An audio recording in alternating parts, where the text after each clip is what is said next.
Hi friends, welcome to my channel my family dairy. ఎలా ఉన్నారండి? అందరూ బాగున్నారా? నేను కూడా బాగున్నానండి. మీరందరూ ఎలా ఉన్నారో నాకైతే కామెంట్ సెక్షన్లో కామెంట్ చేయండి. అలాగే మీకు నోటిఫికేషన్ రావట్లేదు అని చెప్పేసి కొంతమంది నాకు కామెంట్ పెడుతున్నారు. నేను ప్రతిరోజు అంటే సండే ఒక్కరోజు తప్పించి మిగతా 6 days కూడా నేను మధ్యాహ్నం 12 o'clockకి వీడియో అయితే అప్లోడ్ చేస్తాను. అంటే మండే టు సాటర్డే ప్రతిరోజు 12 o'clock అనమాట. సో ఎవరికైనా నోటిఫికేషన్ రావట్లేదు అనుకుంటే ఒక్కసారి 12 o'clockకి చెక్ చేయండి. అలాగే ఎవరైనా సబ్స్క్రైబ్ చేసుకోకపోతే ప్లీజ్ సబ్స్క్రైబ్ చేసుకోండి. ఆ తర్వాత ఇంక ఇవాళ నేను లంచ్ బాక్స్లోకి అయితే వెజ్ దమ్ బిర్యానీ చేస్తున్నానండి. మీకు వెజ్ దమ్ బిర్యానీ చాలాసార్లు చూపించాను కదా, సో అందుకే ఊరికే అలా పైన చెప్పేస్తాను అంతే. ఫస్ట్ అయితే గ్రేవీ వెజిటేబుల్స్ అన్నీ గ్రేవీ అయితే చేసుకున్నాను. అలాగే రైస్ కుక్ చేసుకుంటా ఉన్నాను ఒకవైపు. గ్రేవీ అంతా వెజిటేబుల్స్ అన్నీ ఉడకాలన్నమాట. ఆ తర్వాత ఇంక ఇది వచ్చేసి గారెలు వేస్తున్నాను. గారెల్లోకి కొత్తిమీర, అలాగే పుదీనా, టమాటా పచ్చడి, ఒక 1/2 kg టమాటాలు అంటే ఒక 4-5 టమాటాలు తీసుకున్నాను, ఒక 6 పచ్చిమిరపకాయలు తీసుకున్నాను, ఒక 2 spoons ఆయిల్ వేసేసి పచ్చిమిర్చి అందులో వేసేసి తర్వాత టమాటా కూడా వేసేసాను. టమాటా కొంచెం మగ్గిన తర్వాత ఒక 1/2 spoon జీలకర్ర, కొత్తిమీర, పుదీనా క్లీన్ చేసి పెట్టుకున్నాను కదా, అది కూడా వేసేసా. ఇప్పుడు అదంతా మగ్గాలి. ఆ తర్వాత అందులో కొంచెం చింతపండు వేసి మిక్సీ చేసుకోవడమే. ఇంక ఇక్కడేమో గారెల పిండి నేను ఇట్లా మిక్సీలో వేసుకుంటా ఉన్నానండి. మిక్సీలో వేసేటప్పుడు ఏంటి అంటే ఎక్కువ వాటర్ వేయకండి, జస్ట్ ఆ మిక్సీ తిరగడానికి సరిపడా ఒక 2 spoons వాటర్ వేస్తే చాలు. ఒక 2 spoons వాటర్ వేసి పప్పుని ఇలా మధ్యలో ఒక 2 సార్లు ఇలా కలపాలన్నమాట. సో ఏంటి మధ్యలో చేయి చూపిస్తున్నాను అనుకుంటున్నారు కదా, చేతికి గోరింటాకు పెట్టుకున్నానండి. ఆషాఢ మాసం కదా, మా వారు పెట్టారు రైట్ హ్యాండ్కి. అదే కొంచెం గజిబిజిగా ఉందన్నమాట. సో అదే మీకు చూపిస్తూ ఉన్నా. అయితే ఇంకా పిండి విషయానికి వచ్చేస్తే ఇదిగోండి, ఒక 2 times అలా కలిపి ఒక మళ్ళీ పల్స్ ఇచ్చామనుకోండి, పిండి చూసారా ఎలా రొటేట్ అవుతుందో, పైకి కిందకి మినపప్పు అనేది ఇంత మంచిగా రొటేట్ అయ్యింది అనుకోండి, దాని లోపలికి ఎయిర్ ఫామ్ అయ్యి మనము గ్రైండర్లో రుబ్బుకుంటే లేకపోతే రోట్లో రుబ్బుకుంటే ఎలా అయితే వస్తుందో మిక్సీలో వేసుకున్న అలాగే వస్తుంది. కాకపోతే ఎక్కువ పప్పు అయితే వేయకండి. ఒక 150 grams 200 grams అట్లా పప్పుని ఒక 2 times వేసుకోండి కావాలి అంటే. సో అట్లా పైకి కిందకి రొటేట్ అవ్వాలన్నమాట పిండి. సో పిండి తిరగట్లేదు కదా అని ఎక్కువ వాటర్ మాత్రం వేయకండి, నూనె పీల్చేస్తుంది. అంటే పప్పు జారిపోయింది అనుకోండి గారెల పప్పు, సో అప్పుడు ఆయిల్ పీల్చేస్తుంది అనమాట, అప్పుడు తినలేము. కాబట్టి ఎక్కువ వాటర్ వేయకుండా కొంచెం పప్పు వేసుకొని మిక్సీలో చేసుకున్న మనకి గ్రైండర్లో రుబ్బినట్లుగా వస్తాయి గారెలు. ఆ తర్వాత ఇంక ఇక్కడ పచ్చడి అయితే బాగా మగ్గిపోయింది. కొంచెం చింతపండు అయితే వేసాను, వెల్లుల్లిపాయలు కూడా వేసానండి. ఒక 5-6 వెల్లుల్లి రెబ్బలు వేసాను. ఇది టిఫిన్లో తినేది కాబట్టి ఉల్లిపాయలు అయితే వేయలేదు, వెల్లుల్లి ఇంకా వేసేసి పేస్ట్ చేసుకోవడమే అనమాట. ఆ తర్వాత ఏంటి అంటే మీకు అన్నంలో తినేలా కావాలి అనుకుంటే ఉల్లిపాయలు వేసుకోండి, బాగుంటుంది పుదీనా పచ్చడిలో. ఆ తర్వాత ఇంక ఇక్కడైతే దమ్ బిర్యానీకి గ్రేవీ బాగా ఉడికిపోయింది, కాయగూరలు అన్నీ ఉడికిపోయాయి. ఒకసారి సాల్ట్ అవి చెక్ చేసుకొని 90% కుక్ చేసుకున్న బాస్మతి రైస్లో కొంచెం సాల్ట్, ఆయిల్ అంతే, ఇంకేం వేయను నేను. రైస్ ఉడికించేసుకొని రైస్ గంజంతా వాడ్చేసి ఒకసారి గ్రేవీలో అటు ఇటు కలిపేసి కొంచెం నెయ్యి అయితే వేసేసాను. సో దమ్ బిర్యానీ అయితే అయిపోయింది. మీకు చాలాసార్లు దమ్ బిర్యానీ రెసిపీ షేర్ చేశాను కదా, చికెన్ దమ్ బిర్యానీ, వెజ్ దమ్ బిర్యానీ అని, అందుకే ఇవాళ అంత డీటెయిల్గా ఏం చూపించలేదు. ఆ తర్వాత ఇంకా పచ్చడి కూడా చల్లారిపోయింది. సో ఇంకా అదైతే మిక్సీ చేసుకోవాలి. ఇంక ఇప్పుడైతే గారెలు వేస్తూ ఉన్నాను. నాకు చాలా ఇష్టమైన అది పని అనమాట గారెలు వేయడము. అయితే మొన్న చాగంటి గారు ప్రవచనాల్లో ఒకటి చెప్పారండి గారెల గురించి. ఎక్కడో ఏదో పేరు చెప్పారండి, రావట్లేదు కానీ. అంటే అసలు ఏం చెప్పారంటే, గారెలంట మనం దేవుడికి నైవేద్యం పెట్టేటప్పుడు కానీ, లేకపోతే ఎవరికైనా ఇంటికి గెస్టులను పిలిచినప్పుడు వాళ్ళకి పెట్టినప్పుడు కానీ, పూజలప్పుడు, లేకపోతే బయట అన్నదానాల్లో ఎప్పుడూ కూడా 2 చేతులతో గారెలు వేయకూడదంటండి. ఎడం చేతి మీద గారె తట్టి వేయకూడదంట. సో అలా పెట్టినవి వచ్చిన వాళ్ళకి పెట్టకూడదు అని అన్నారు. సో ఇది ఎంతవరకు కరెక్టా రాంగ్ అనేది పక్కన పెడితే, ఒక్క చేతితో వేసినవే పెట్టాలి మెయిన్గా దేవుడికి అని చెప్పి అన్నారనమాట. సో అప్పుడు నాకు కొంచెం హ్యాపీగా ఫీల్ అయ్యాను, ఎందుకంటే నాకు ఒక చేతితో గారెలు వేయడం వచ్చు. అంటే ఎడం చేతి మీద వేయకూడదు కానీ కొంచెం ఇదే ఉంటుంది కదా, అరిటాకు మీద కానీ లేకపోతే ఏదైనా పాల కవరు లేకపోతే ఇట్లా ఉంటాయి కదా, సో వాటి మీద వేయచ్చు అంట. కానీ ఎడం చేతి మీద అంటే ఇప్పుడు నాకు అలవాటు ఉంది యాక్చువల్గా, ఎడం చేతి మీద తట్టి గారెలు వేసేయడం ఫాస్ట్గా. సో రెగ్యులర్గా మన ఇంట్లోకి అయితే పర్లేదు, కానీ పూజలప్పుడు ఎవరికైనా మనం ఇంటికి గెస్టులను పిలిచినప్పుడు, పెట్టేటప్పుడు, నైవేద్యాలు పెట్టేటప్పుడు, అలాగా రెండు చేతులు అంటే ఎడమ చేతి మీద వేయకూడదు అని చెప్పారు. సో అప్పుడు కుదిరితే ఒక చేత్తోనే గారెలు వేయాలంట. లేదు అనుకుంటే అరిటాకు మీద తట్టి అట్లా వేయొచ్చు, కానీ ఎడమ చేతి మీద వాడకూడదు గారెలోకి అని చెప్పారనమాట. సో ఇంకా మనకి ఎలాగో ఈ పూజలు ఎక్కువ కదా శ్రావణ మాసం అంతానా, అందుకే చెప్తున్నాను. నైవేద్యంగా పెట్టేటప్పుడు ఎడమ చేతి మీద అంట వేయకండి. ఆ తర్వాత ఇంకా మా వాళ్ళకైతే టిఫిన్ పెట్టేశాను. వాళ్ళకి గారెలు అంటే ఎంత ఇష్టమో. ఇవాళ రెండు కూడా వాళ్ళకి ఇష్టమైన రెసిపీస్ అండి. ఇంకోటి ఏంటంటే ఇవాళ పిల్లలకి మా వారికి ఇద్దరికి కూడా వెజ్ దమ్ బిర్యానీయే. లేదనుకోండి పిల్లలకి ఒకటి చేయాలి, మళ్ళీ మా వారికి ఏదో ఒక కర్రీ వండాలి. సో ఇది అనుకోండి ఖచ్చితంగా వారంలో ఒక్కరోజైనా చేస్తాను.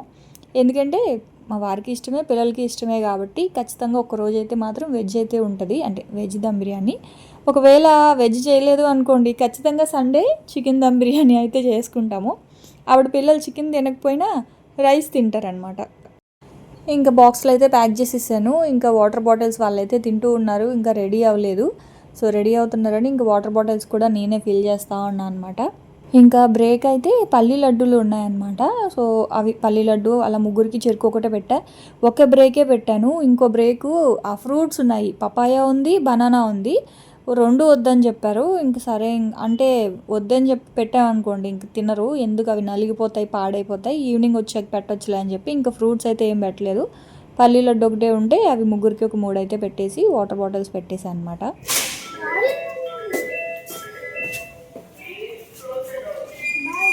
Bye bye.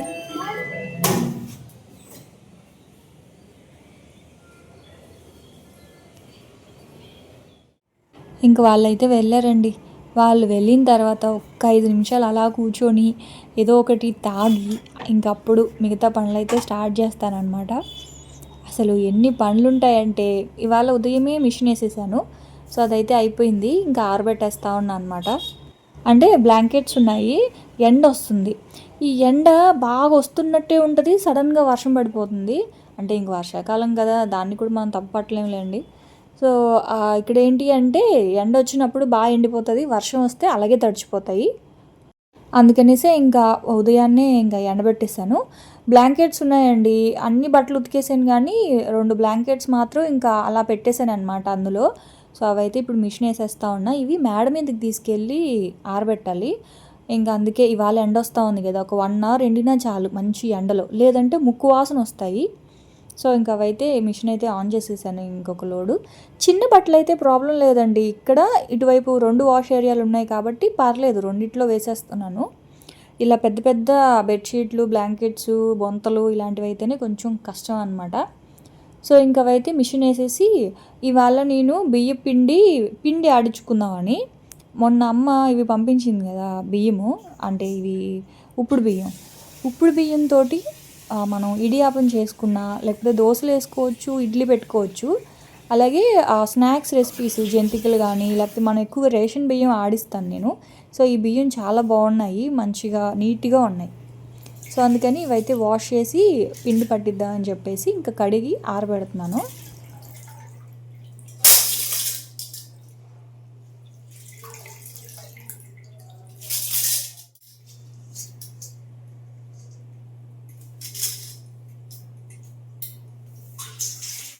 ఇంక ఇక్కడేమో ఒక 2 టైమ్స్ మంచిగా కడిగేసి ఇలా వడబోసేసాను అనమాట. నీళ్ళన్నీ కింద వెళ్ళిపోయిన తర్వాత ఇంక వీటిని అయితే ఆరబెట్టేయడమే. అంటే నేను నానబెట్టలేదు, జస్ట్ కడిగేసి నీళ్ళన్నీ వెళ్ళిపోయాక ఆరబెట్టేస్తున్నాను.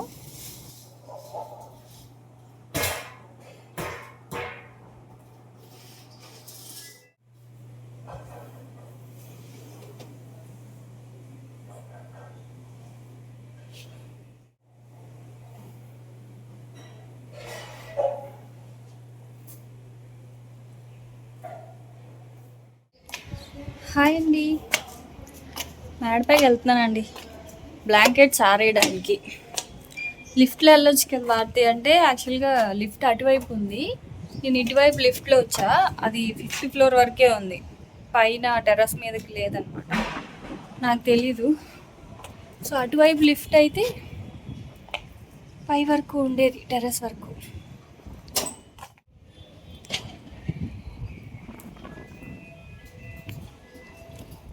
నేనైతే ఇంకా ఈ 2 బ్లాంకెట్స్ కానీ ఈ దారం మంది కాదు. రేపు మా వారు చెప్పాను, రేపు వచ్చి కడతా అన్నారు. వేరే వాళ్ళ దాని మీద వేసాను, ఏమంటారో అంటే అడిగాను. పర్లేదు వేసుకోండి, ఇవి ఖాళీగా ఉన్నాయి ప్రస్తుతానికి అన్నారు. మరి ఆ దండం వాళ్ళు అయితే లేరనమాట. ఏదో వేసాను. ఒక 1 అవర్లో ఎండిపోతాయి. ఎండ బాగుంది, 1 అవర్లో ఎండిపోతే తీసేయాలి. ఏదైనా మంది కాకపోతే కొంచెం భయంగా ఉంటుంది కదా, మళ్ళీ ఏమైనా అంటారేమో అని. చెప్పారు కింద ఎవరి దారం వాళ్ళు కట్టుకోవాలి అని. కాకపోతే ఇంకా అలా నేను మళ్ళీ మెట్ల మీద నుంచి వెళ్తున్నాను. ఇటువైపు లిఫ్ట్ ఉంది.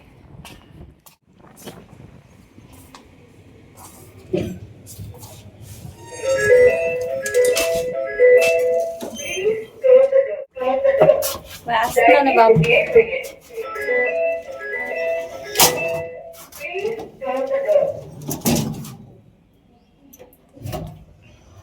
రోజంతా ఈ సౌండే, please close the door, please close the door అని చెప్పేసి. అంటే పక్కనే మా ఇల్లు, లిఫ్ట్కి పక్కనే ఉంటుంది. అలా అరుస్తూనే ఉంటుంది, డోర్ క్లోజ్ చేయండి అని చెప్పి. ఇప్పుడైతే బయటికి వెళ్ళాలండి, ఐబ్రోస్ చేయించుకోవాలి. చూసారా బాగా ఇక్కడంతా పెరిగిపోయాయి కదా, సో వెళ్ళాలి. బియ్యం ఆరబెట్టాను కదా, అవి తీసుకొని ఇంకా కింద పద్మిని గారని పరిచయం అయ్యారు, సో తను తీసుకెళ్తా అన్నారు, ఆవిడతో వెళ్ళాలి. సో బ్లాగ్ కంటిన్యూ చేయండి. ఇంక ఇక్కడైతే ఇందాక ఎండబెట్టేసాను కదా, అవైతే ఫ్యాన్ గాలికి నిజానికైతే ఆరిపోయాయండి. కానీ కొంచెం పప్పు మాత్రం సాఫ్ట్గానే ఉంది. సో పప్పు కాదు, సారీ, బియ్యం నోట్లో వేసుకుంటే మెత్తగా ఉంది. అయితే పిండి మిల్లుకి వెళ్తే ఇంకా బాగా ఎండాలమ్మా అని చెప్పారనమాట. అయితే నేను ఇడ్లీ రవ్వ కోసం కూడా తీసుకెళ్తున్నాను. ఇదివరకు ఎప్పుడు కూడా నేను ఇడ్లీ రవ్వ అయితే పట్టించలేదండి, ఎప్పుడు పిండే పట్టించుకునేదాన్ని. ఇప్పుడు ఏంటి అంటే ఈ బియ్యంతో ఇడ్లీ రవ్వ కూడా, మనం సన్న రవ్వ వస్తుంది కదా, సో సన్న రవ్వను కూడా పిండి మిల్లు వాళ్ళకి చెప్తే వాళ్ళు పట్టేస్తారు అని చెప్పారనమాట. అంటే మనకి ఏ రవ్వ కావాలో, ఉప్మా కోసం కొంచెం లావుగానా, దీంతో ఉప్మా కూడా చేసుకోవచ్చు, అలాగే ఇడ్లీ పెట్టుకోవచ్చు, అలాగే దోశలు వేసుకోవచ్చు. ఇంకా బియ్య పిండితోటి మనకి ఇంకా స్నాక్స్ కావచ్చు, ఇంకా ఇడియాపము, జంతికలు, ఇట్లా ఏవైనా చేసుకోవచ్చు. ఇంకా రేషన్ బియ్యం కంటే కూడా ఇవి చాలా సాఫ్ట్గా క్రిస్పీగా ఉంటాయండి. అందుకని చెప్పేసి ఇంకా ఆడిద్దామని చెప్పి మిల్లుకి అయితే వెళ్తున్నాము. అలాగే ఇంకా ఐబ్రోస్ కూడా చేయించుకున్నాను అనమాట. సో పద్మిని గారు అని చెప్పాను కదా, ఆవిడే. సో కింద ఉంటారు లక్ష్మి గారు, అలాగే పద్మిని గారు, ఇద్దరు, మొత్తం ముగ్గురం కలిసి ఐబ్రోస్ చేయించుకొని, ఇక్కడ బిలాల్ కేఫ్ ఉంది పక్కనే అనమాట, ఒక 5 minutes. సో ఇక్కడికి తీసుకొచ్చారు. ఈ ట్రీట్ అయితే మాత్రం పద్మిని గారిదే. అంటే ఎప్పుడో కానీ రాం కదా, ఎలాగో వచ్చాము, పదండి వెళ్దాం అని చెప్పేసి. అందులోనూ ఇది కొత్తగా ఓపెన్ చేశారనమాట, బిలాల్ కేఫ్ అని చెప్పేసి. కాఫీ పక్కన రెస్టారెంట్ కూడా ఉంది, అన్నీ ఉంటాయి, బిస్కెట్స్, సమోసా, పఫ్లు అవి. పిల్లల కోసం అయితే వెజ్ పఫ్ అవి తీసుకున్నారు. ఇంకా ఇటువైపు గ్రీన్ డ్రెస్ ఉన్నారు కదా, ఆవిడేమో లక్ష్మి గారు, మధ్యలో ఉన్నారు కదా, సో ఆవిడేమో పద్మిని గారు, ఇంక నేనేమో భారతి, మీకు తెలుసు కదా. సో ఇంకా అలా టీ అయితే బాగుంది, ఇరానీ ఛాయ్ అనమాట. అందులో ఇలాంటి కప్స్లో ఇస్తే ఏంటంటే, స్టార్టింగ్లో అసలు నేను టీ తాగేటప్పుడు నార్మల్ గ్లాస్లోనే తాగేదానండి. తర్వాత అర్థమైంది ఏంటి అంటే, టీ కానీ కాఫీ కానీ కప్స్లో తాగడం వల్ల మనకి ఎక్కువ కాలదు. స్టీల్ అనుకోండి, పెదాలు కాలిపోతాయి. అదే ఈ పింగాణి సెరామిక్ కప్స్ ఉంటాయి కదా, సో వాటిల్లో ఏంటి అంటే మనకి మూతి కాలకుండా ఉంటుంది. సో ఇరానీ ఛాయ్కి కొంచెం టేస్ట్ కూడా వస్తుంది అంటారు, వాళ్ళు సాసర్లో వేసుకొని తాగుతారు కదా, కానీ నేను అలా తాగలేదులేండి. కానీ నాకు అలా ఇష్టం సాసర్లో వేసుకొని తాగడం. కాకపోతే అది క్లీన్గా ఉందో లేదో అని చెప్పి ఇంక నేను అలా ఏం తాగలేదు. నార్మల్గా తాగేసి ఐబ్రోస్ తీయించుకొని పిండి మిల్లుకి వెళ్ళేసి అదే రవ్వ అయితే పట్టించుకున్నాము. బియ్యం అయితే మాత్రం కొంచెం మెత్తగా ఉన్నాయండి, ఎండిపోయాయి కానీ కొంచెం మెత్తగా ఉన్నాయి. సో అదైతే ఇంకా ఎండలో పెట్టేసేయండి, ఈవినింగ్ ఉంటుంది, మిల్లు ఉంటుంది, ఈవినింగ్ రమ్మని చెప్పారు. సరే అని ఇడ్లీ కోసం మాత్రం ఇడ్లీ రవ్వ పట్టించానండి. నిజంగా చాలా బాగా పట్టారు, చాలా సన్నగా ఉంది. సో నేను బయట అయితే ఈ రవ్వే కొంటాను, ఎక్కువ దొరకదండి. పర్టికులర్ షాప్కి వెళ్ళి తీసుకోవాలన్నమాట. ఈ రవ్వని చూసి పట్టుకొని చేతిలో బాగుందా లేదా చూసి తీసుకుంటాను. ఇక్కడేమో బాగా పట్టారు, ప్రస్తుతానికి కేజీయే పట్టించాను. మీతో మాట్లాడుతూ ఉన్నాను. సన్న గోరింటాకు బాగుందా? ఈ చేతికి నేను పెట్టుకున్నానండి, చూడండి ఎంత బాగుందో. ఈ చేతికి ఈ చేతికి చిందరవందర గందరగోళంగా ఉంది. అయినా పర్లేదు, పెట్టక మా ఆయన పెడితే ఇంక మళ్ళీ ఏదైనా అంటే మళ్ళీ అసలు పెట్టరు అనమాట. అంటే ఇది ఇంకా బాగా పండాలి. ముందు రోజు నేను ఫ్రిడ్జ్లో పెట్టేశాను, తెచ్చిన రోజే కానీ పెట్టుంటే నాకేమో ఇలా పండింది. సరే, ఇలాగైతే కంటిన్యూ చేయండి. ఆ తర్వాత ఇంక ఇది సాటర్డే కదా, సో సాటర్డే కదా చపాతీ చేద్దాంలే అని చెప్పేసి ఫ్రిడ్జ్ ఓపెన్ చేశాను. ఏం వెజిటేబుల్స్ ఉన్నాయో చూద్దామని చెప్పి ఇలా ఓపెన్ చేయగానే బీట్రూట్ కనిపించింది, క్యాప్సికమ్ కనిపించింది. ఇవన్నీ మిగిలిపోయినవి అనమాట. ఒక బీట్రూట్ ఉంది, ఒక క్యాప్సికమ్ ఉంది, ఒక 2 క్యారెట్లు ఉన్నాయి, క్యాబేజీ ఉంది. సో ఇవన్నీ ఉన్నాయి కదా, సరే అని చెప్పేసి ఇంకా పావు బాజీ చేద్దాం అనుకున్నాను. అయితే పావు బాజీ చేద్దాం అనుకున్నాను కానీ పద్మిని గారేమో పిల్లల కోసం పఫ్ఫులు అవి పంపించారు. సో ఇంకా పావు బాజీ ఎందుకులే, వాళ్ళు ఈవినింగ్ అవి తినేస్తారు, సో రేపు చేద్దాం పావు బాజీ అంటే బాజీ చేసేసామనుకోండి, కర్రీ చేసి పెట్టేసుకుంటే ఇది చపాతీతో బాగుంటుంది. ఇవాళ రేపు మనం ఎంచక్క బన్స్ తోటి పావు బాజీ చేసుకొని తినేయచ్చులే అని చెప్పి ఇంక ఇవాళ అయితే మిగిలిపోయిన అన్ని కాయగూరలతోటి పావు బాజీ చేస్తున్నాను. మిగిలిపోయిందని ఏం కాదులేండి. పావు బాజీకి మెయిన్గా ఉండాల్సిన వెజిటేబుల్స్ అన్నీ ఇవే అనమాట. అంటే ఈ క్యాబేజు, క్యారెట్, కొంతమంది కాలీఫ్లవర్ కూడా వేసుకోవచ్చు ఉంటే, మనకి దొరికితే కాలీఫ్లవర్ వేసుకోవచ్చు, క్యాబేజీ వేసుకోవచ్చు, క్యారెట్, క్యాప్సికము. ఆ తర్వాత ఇంకా ఈ గ్రీన్ పీస్ ఎలాగో నా దగ్గర ఉంటుంది కదా ఇన్స్టెంట్గా, సో అదైతే 1 కప్పు. సో ఇలాంటి రెసిపీస్ అన్నీ చెయ్యాలి అంటే మనకి ఇన్స్టెంట్గా అప్పటికప్పటికే అనుకొని చేసామనుకోండి, ఇలా ఈ గ్రీన్ పీస్ కానీ, బఠానీ కానీ, చెన్నా కానీ, రాజ్మా కానీ ఇలాంటివన్నీ మనకి ఫ్రిడ్జ్లో ఉన్నాయి అంటే వెంటనే అప్పటికప్పటికి రెసిపీ కోసం వెతుక్కోవాల్సిన పని లేకుండా వెంటనే చేసేసుకోవచ్చు. అంటే అవి నానబెట్టడానికి టైం పడుతుంది కదా. ఇంకా అన్ని వెజిటేబుల్స్ వేసి కొంచెం వాటర్, ఒక గ్లాస్ వాటర్ వేసి కుక్కర్లో మూత పెట్టి విజిల్ పెట్టేశానండి. 4 to 5 విజిల్స్ రావాలి.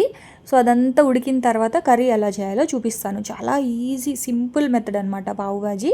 సో అన్ని వెజిటేబుల్స్ వేసేసి ఉడికించుకోవాలి. ఇంక ఈ లోపల మా వాళ్ళు వచ్చేసారు. సో మా వారి కోసం అయితే టీ పెట్టేశాను. పిల్లల కోసం పాలు అయితే ముందే మరగబెట్టాను కానీ ఇంక వాళ్ళు పాలు తాగలేదు. ఇవి ఉన్నాయి కదా, సో ఇవి అక్కడ తీసుకున్నాం అనమాట, వెజ్ పఫ్లు. ఇంకా అవైతే పిల్లలకి పెట్టేశాను. ఆ తర్వాత ఇంకా టీ ఎందుకో ఇవాళ బాగా రాలేదండి. మా ఆయన తిట్లు ఏంటి అసలు డికాషనే లేదు అని చెప్పేసి, ఏమో మరి ఎందుకో తెలియదు కానీ ఇవాళ కొంచెం డికాషన్ తక్కువ అయ్యింది. నాకు కూడా అందుకే తాగాలనిపించలేదు. మా వారు ఒక్కరికే ఇచ్చాను, నేను తాగలేదు. నాకేంటి అంటే షుగర్ కరెక్ట్గా ఉండాలి, టీ కలర్ కరెక్ట్గా అన్నీ బాగుంటేనే తాగుతా, లేకపోతే పాలు వాసన వస్తాయి కదా, తాగను నేను. సో ఇవాళ డికాషన్ తగ్గింది, ఇంకా మళ్ళీ ఇంకెవరు పెట్టుకుంటారులే అని మా వారికి ఇచ్చేసి అది పక్కన పెట్టేసా. సెకండ్ టైం కూడా మా వారే తాగేసారులేండి ఆ టీ. అంటే వేస్ట్ చేయమన్నమాట. సో టీ మాత్రం. ఆ తర్వాత ఇంక ఇదిగోండి కాయగూరలు అన్నీ, టమాటా, క్యారెట్, బీట్రూట్, తర్వాత green peas, capsicum, cabbage, water, అంతే. ఇంక అందులో ఉప్పు ఏం వేయలేదు నేను. మంచిగా ఉడికిపోయింది కదా, ఇలాగా పొటాటో మ్యాషర్ తోటి మంచిగా మ్యాష్ చేసేయండి. లేదు చేత్తో మేము నలపలేమనుకుంటే మిక్సీలో కూడా కొంచెం మిక్సీలో కూడా పేస్ట్ చేసేసుకోవచ్చు. మంచిగా పేస్ట్ అయిపోయిన తర్వాత యాక్చువల్గా ఆనియన్ వేయడం మర్చిపోయానండి, నిజంగా నాకు గుర్తులేదు. అన్ని వెజిటేబుల్స్ వేసాను కదా, అది మర్చిపోయాను. మీరైతే ఉల్లిపాయ వేసుకోండి ఒకటి.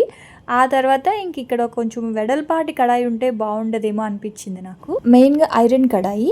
సో ఐరన్ కడాయి ఉంటే తీసుకోండి. సో అక్కడ ఏంటి అంటే ఆయిల్ కానీ బటర్ కానీ వేసుకోండి. హాఫ్ ఆయిల్ హాఫ్ బటరు, అంటే 2 స్పూన్స్ ఇది 2 స్పూన్స్ అది. నేనైతే నార్మల్ ఆయిల్ వేసుకున్నాను. అల్లం వెల్లుల్లి పేస్టు, పచ్చిమిర్చి పేస్టు, కారము, ధనియాల పొడి, పావుబాజీ మసాలా, అలాగే చాట్ మసాలా.